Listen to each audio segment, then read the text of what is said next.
noite aos senhores e senhoras presentes, aos que nos assistem também, uma boa noite, apesar de ainda estar claro, né? Mas, vamos dizer, tecnicamente já é boa noite.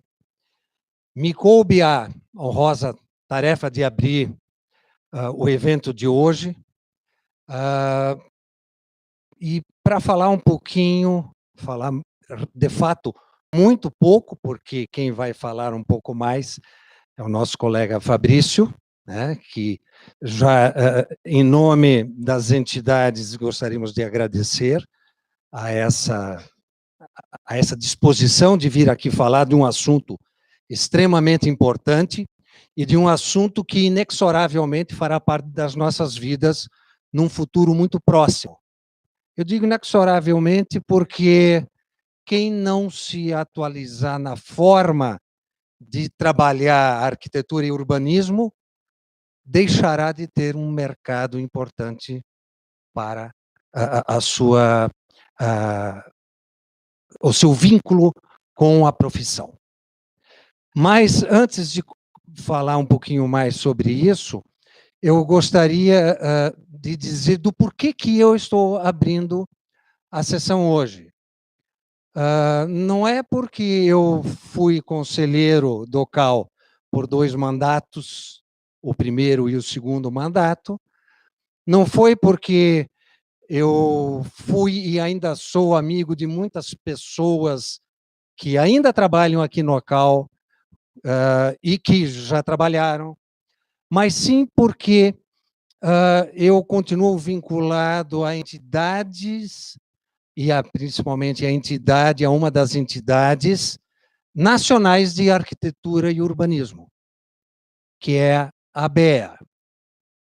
A ABEA é uma das entidades mais antigas em nível nacional.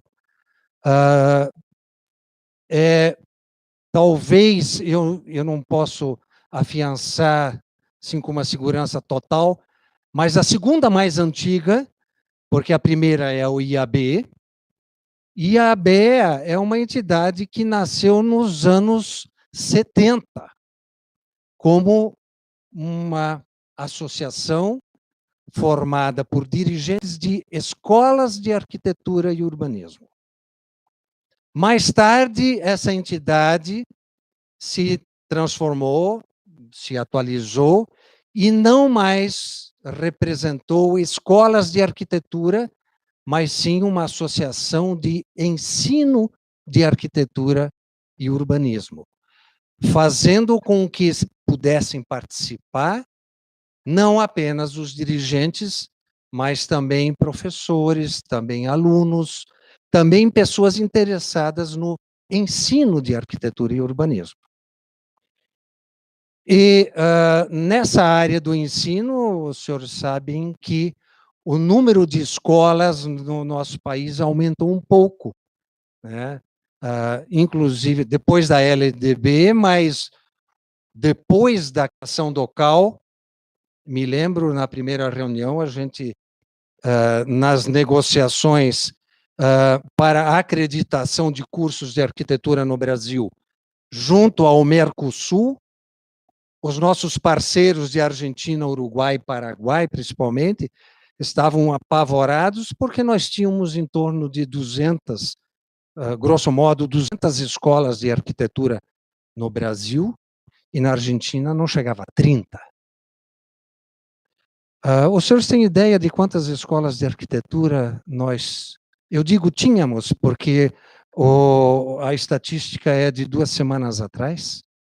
Tem uma ideia?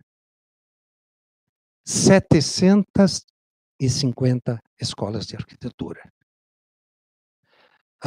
Ou seja, se nós tínhamos uma preocupação pela qualidade do ensino de arquitetura no início do funcionamento do CAL, agora nós temos uma preocupação muito maior. Porque a quantidade não nos preocupa em si, porque nós temos mercado para muitos arquitetos ainda, mas nós temos mercado para bons arquitetos. E aí a gente não tem certeza se todas essas escolas ou melhor, infelizmente a gente tem certeza que nem todas essas escolas são escolas de qualidade. Nós temos excelentes escolas no Brasil, mas nem todas, evidentemente, são de qualidade. E isso preocupa muito a ABEA. A ABEA, qual é a relação da ABEA com o CAL? O CAL foi criado por uma série de circunstâncias favoráveis que custaram muito a acontecer. O CAL foi criado depois de mais de 50 anos de uma luta muito grande de importantes arquitetos brasileiros que ficaram lutando, e uma hora andava, outra hora regredia, uma hora andava, outra hora regredia. Quando começou a dar certo, uma das razões foi que as entidades nacionais de arquitetura e urbanismo se juntaram com um objetivo comum. Porque antes era IAB de um lado, a ABEA do outro, a BAP do outro, FNA do outro, e as BEA, que é mais jovem, do outro. Cada uma lutando, mas individualmente, e nem sempre tendo uma sinergia, uma força do conjunto. No momento em que essas entidades conseguiram se juntar, eleger um objetivo comum, o processo caminhou melhor. E aí que, em nível nacional, se criou uma entidade chamada Colégio Brasileiro de Arquitetura e Urbanismo, que são exatamente essas 5 entidades de arquitetura e urbanismo nacionais. Assim que o CAL foi criado, tentando não perder exatamente esses grandes objetivos, foi criado, junto ao CAL, o CEAL Nacional, que é o colégio, a comissão permanente, com tantas siglas a gente até se confunde, de entidades de arquitetura e urbanismo, que é um órgão consultivo do CAL Brasil. Nesse órgão consultivo tem assento cativo as 5 entidades. Ou seja, são representantes e necessariamente dirigentes dessas 5 entidades que fazem parte do CEAL Nacional, que se reúne regularmente em Brasília. Espelhando esse modelo, estão previstos nos regulamentos a criação de CEALs estaduais, ou seja, Colégio Estadual de Entidades de Arquitetura e Urbanismo. E, felizmente, o CAL Paraná teve, nesse ano, a formalização do estabelecimento, da institucionalização dessa comissão, que, igualmente, repercutindo, espelhando o modelo nacional, é um órgão consultivo, portanto, ele não delibera, ele não determina, ele apenas, de forma assim bastante científica, dá palpite. Né? Então, ele é consultivo. E para as questões de interesse geral. Não cabe ao CEAL trabalhar questões específicas. Para isso, tem as instâncias do próprio CAL, que tem a responsabilidade por essas atribuições. No caso específico da ABEA, que vocês talvez não conheçam, aqueles que não estão envolvidos com o ensino, talvez não conheçam bem, nós temos, nesse momento, algumas prioridades em nível nacional. Uma delas, com um grande guarda-chuva, que é a qualidade do ensino, Para isso, se trabalha uma série de princípios de perfis e padrões de qualidades de cursos de arquitetura e urbanismo. Entre outras palavras, se determina alguns indicadores que separam ou dão uma acreditação a cursos que é diferente do que o MEC faz. O MEC, ele determina condições mínimas para cursos funcionarem, ou seja, cumpridas aquelas normas mínimas, o curso está autorizado a funcionar.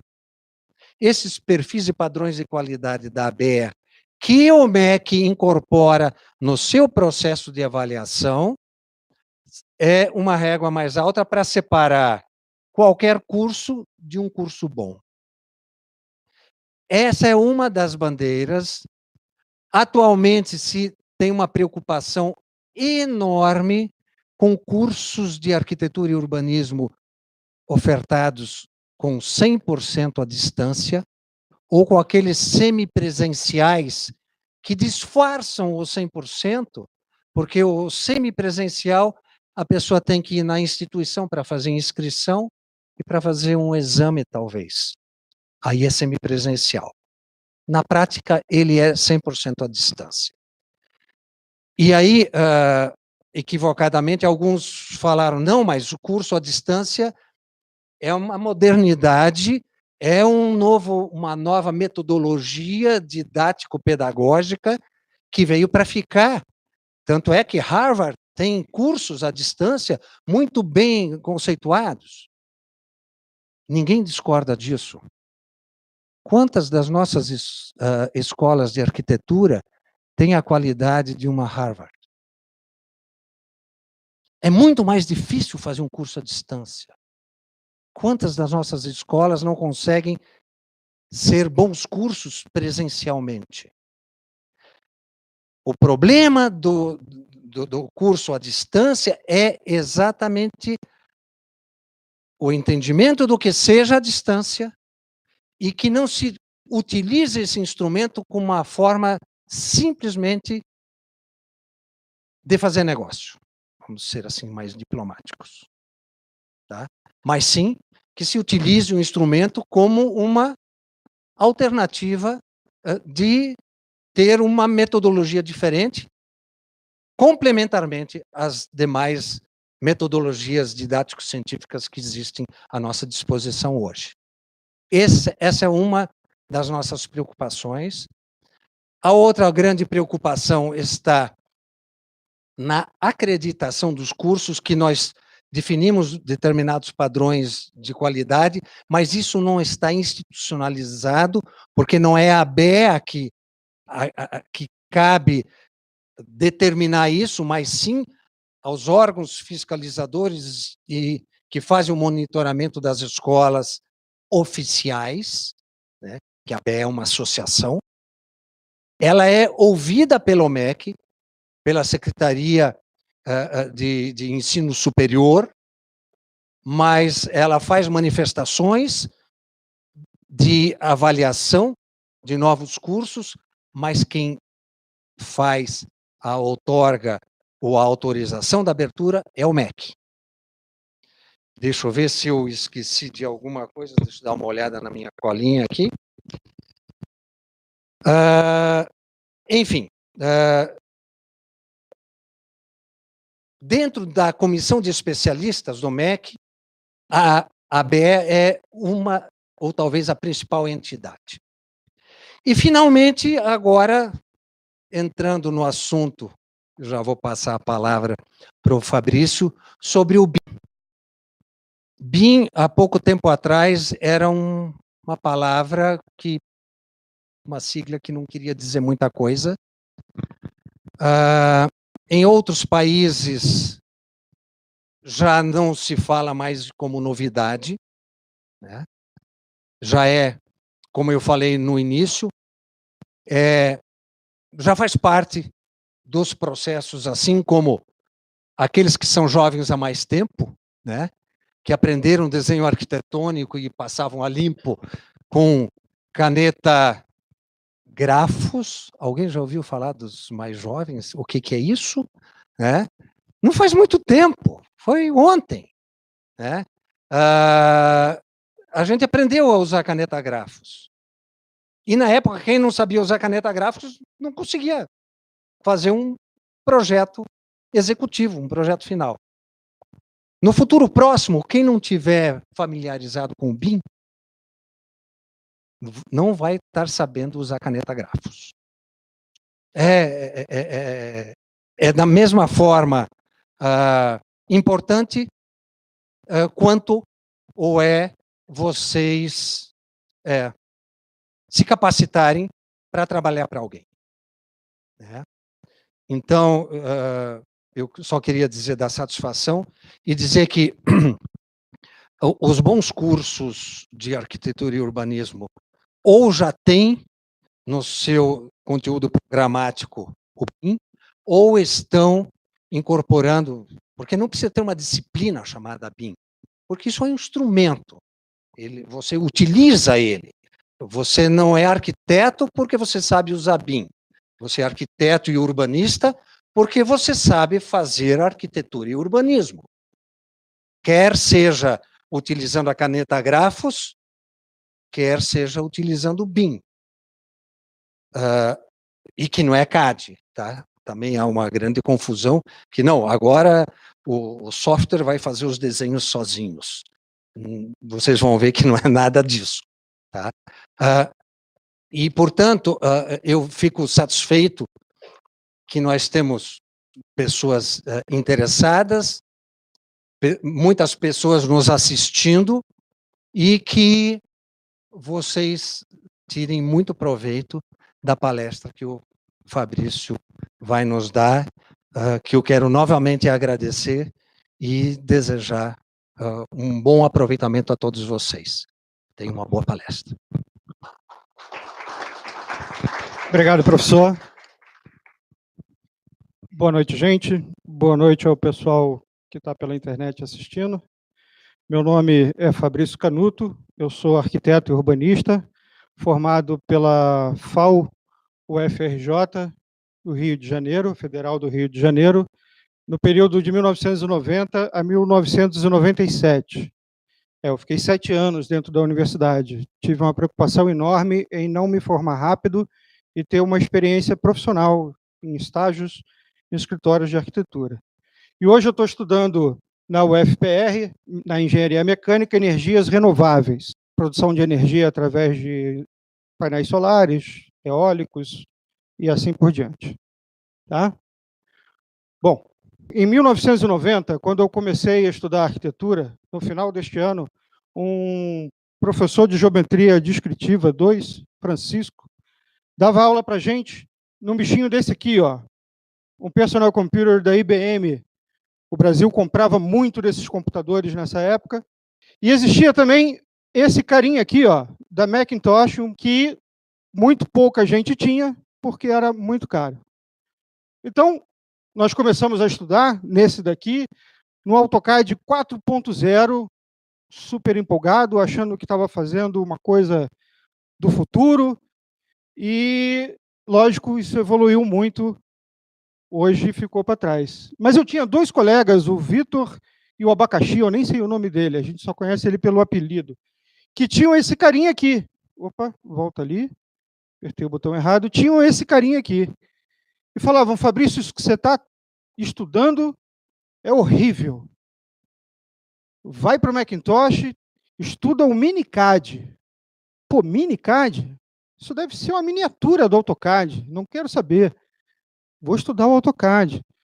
Nem tenho dinheiro para comprar um Macintosh. Logo depois eu comprei um 386, 4 megão de memória, na época isso era ostentação. Primeiro computador, né? E botei lá o AutoCAD 12.0. Comprei o livro do Jorge Omura, esse cara aqui. Eu comprei ele novo, tá, gente? Ele tá velho assim, porque ele é bem antigo, foi bastante usado.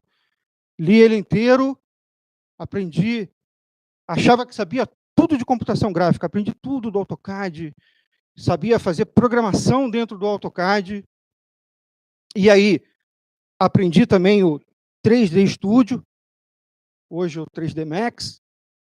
Fazia altas imagens, computação gráfica, né, e achava que era o bambambam. Tá? Quando me formei, resolvi me mudar para Florianópolis. Conheci nosso amigo que está ali atrás, Eloy Bastos, arquiteto e urbanista, atuante na cidade vizinha de São José dos Pinhais, e trabalhei com ele durante 2 anos, fizemos bastante trabalhos, e logo depois que saí do escritório dele, fui trabalhar com a Mendes Gobi Arquitetura, um escritório de um professor da Universidade Federal lá, e a esposa dele. Comecei a prestar serviço para eles no ano 2000. Tá? O Minicad estava para transição do Vector, justamente por aquela questão, Minicad deve ser uma miniatura do AutoCAD, não tem nada a ver. Isso estava pegando mal, eles resolveram passar para o Vector, mudar de nome. Tá? A partir do ano 2000, a gente começou a mexer nisso aí, trabalhar, mas na parte 2D. E em 2002, eu comecei a entrar nessa parte do BIM, do Vectorworks. E aí eu pergunto para vocês, faz sentido isso? CAD igual ao AutoCAD, BIM igual ao Revit? Alguém acha que essa seria uma afirmação correta?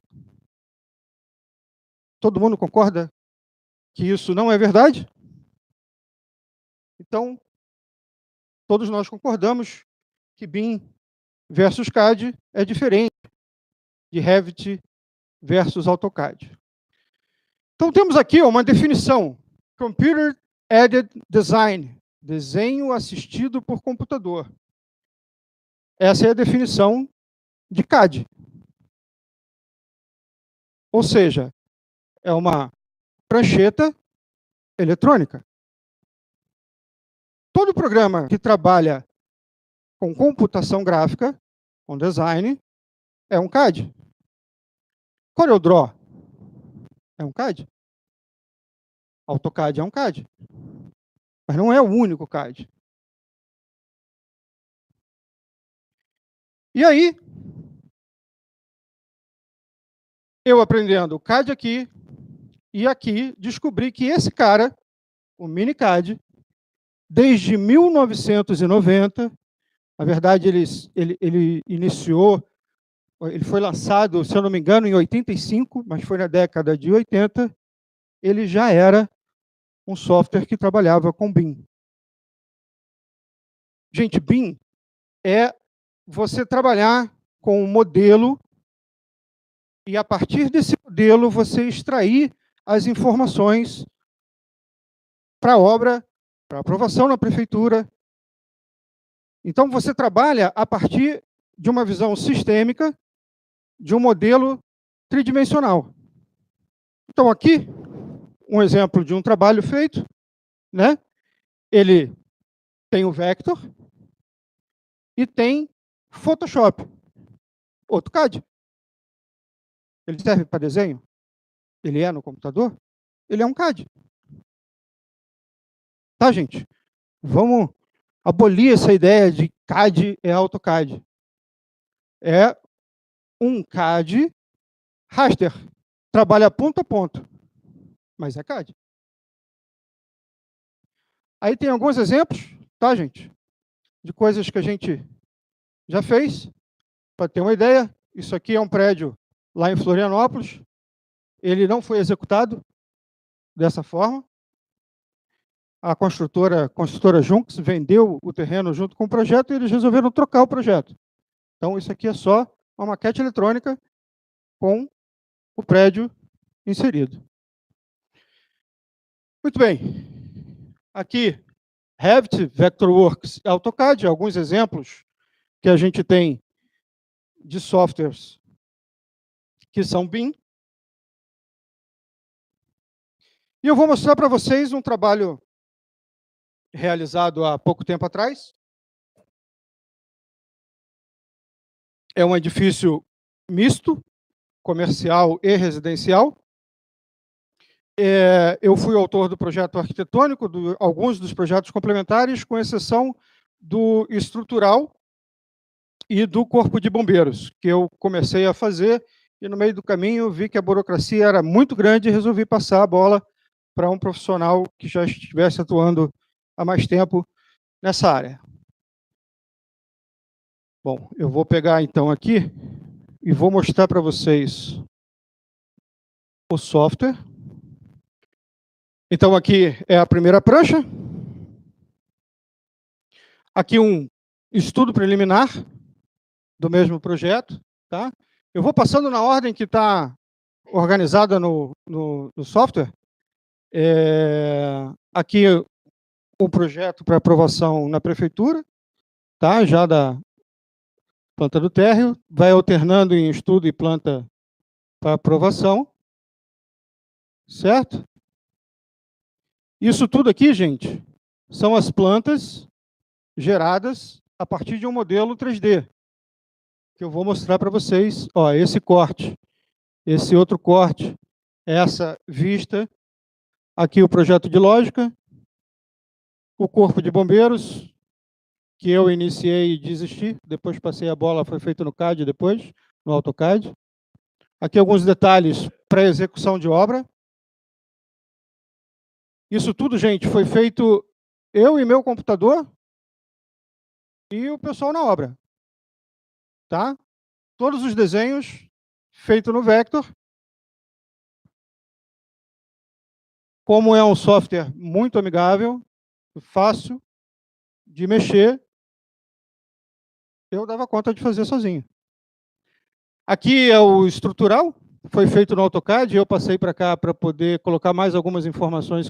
Vou entrar, então, dentro do modelo. Tá? Isso tudo aqui, ó, que vocês estão vendo de lista, cada nomezinho desse aqui é uma prancha que foi gerado a partir dos layers que estão listados aqui, certo? Então, por exemplo, vamos entrar no térreo. Então, o desenho está organizado por layers. Esses layers são realmente camadas, não é apenas um nome para uma entidade dentro do desenho, ele é uma camada, onde eu vou usar para cada camada um pavimento ou um objeto de estudo. Nós estamos no layer térreo, e aqueles que vocês viram eu apagando aqui no AutoCAD seria o layer, aqui a gente chama de classe. Tá? Então aqui eu tenho todas as informações de desenho, só que isso, gente, está em 3D.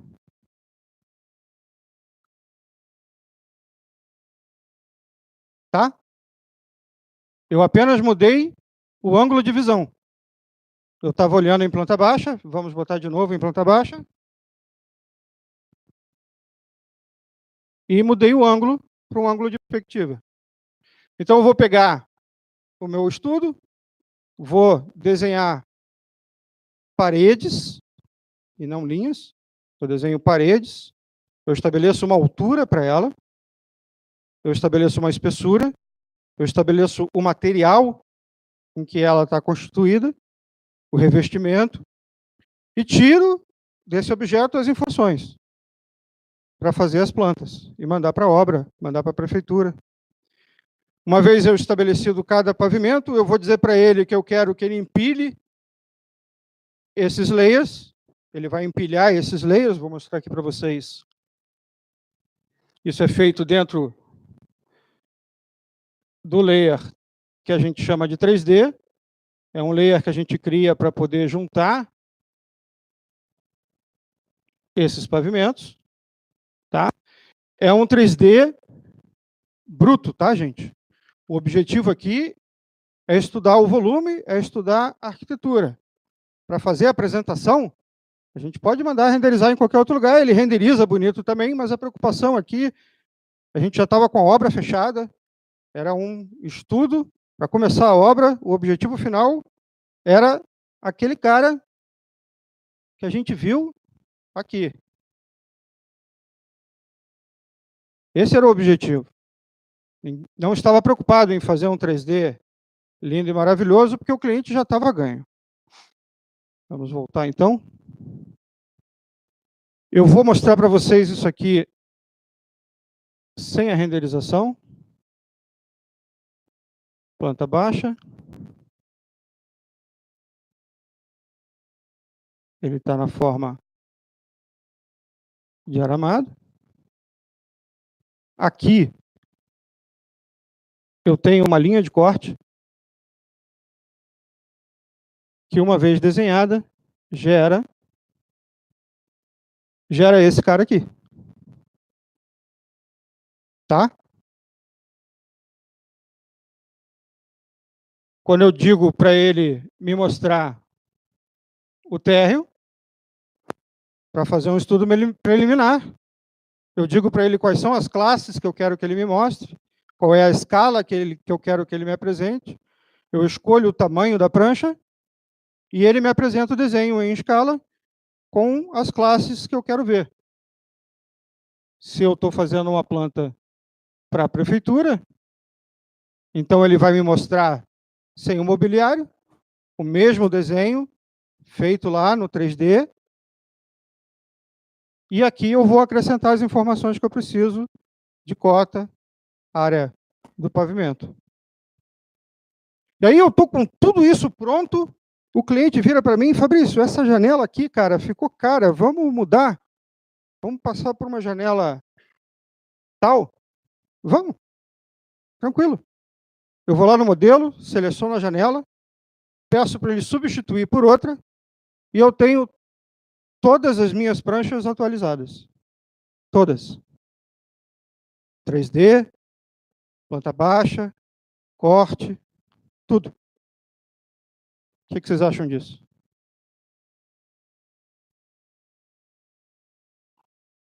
Ganha tempo? Pouquinho, né? Esse é um estudo que foi feito para a construtora FK, em Florianópolis. Os donos eram meus amigos, e você sabe como é que funciona, né? Quando o cliente é amigo, ele te suga até a alma. Foram feitos, ó, tem só isso aqui de estudo. Só essa quantidade de fachadas que a gente fez. Isso aqui, estou com medo de estar mentindo, tá, gente? Mas deve ter levado aí uma semana e meia, para fazer todos esses estudos de fachada. Para vocês terem uma ideia do quanto o programa é difícil de mexer. Olha aí. Eu fazia 3, 4 opções, levava, eles iam juntando 2 ou 3, pedindo para mexer uma coisinha, outra coisinha, até a gente chegar no resultado final.